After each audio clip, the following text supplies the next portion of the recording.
Hey guys, আজ আমাদের পাশের বাড়ি গৃহপ্রবেশের নিমন্ত্রণ আছে। আর নিমন্ত্রণ মানে সাজগোজ, খাওয়া দাওয়া সব কিছু। দেখো, ছেলেটা শুয়ে রয়েছে আর আমি সেজেগুজে বসে রয়েছি। কেমন লাগছে আমাকে অবশ্যই কিন্তু তোমরা আমাকে জানিও।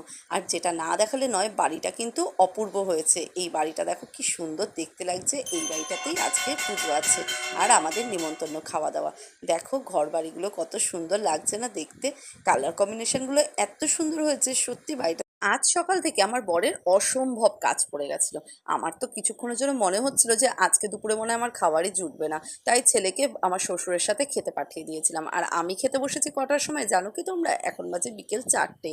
যাই হোক, খাবারগুলো কিন্তু খুব দারুণ হয়েছিল। বিকেল 4টের সময় খেতে বসেও বেশ গরম গরম খাবার পেয়েছিলাম। তো যাই হোক, খেয়ে নিয়ে চলে গেলাম হচ্ছে আবার পুজোর ঘরে। আর পুজোর ঘরে গিয়ে দেখলাম যে যজ্ঞ হচ্ছে। তাই একটু পুজো দেখে ঠাকুরকে নমস্কার করে বাড়ি চলে গেছিলাম। তোমাদের কেমন লাগলো আমার এই ভিডিওটা অবশ্যই কিন্তু আমাকে কমেন্ট করে জানিও।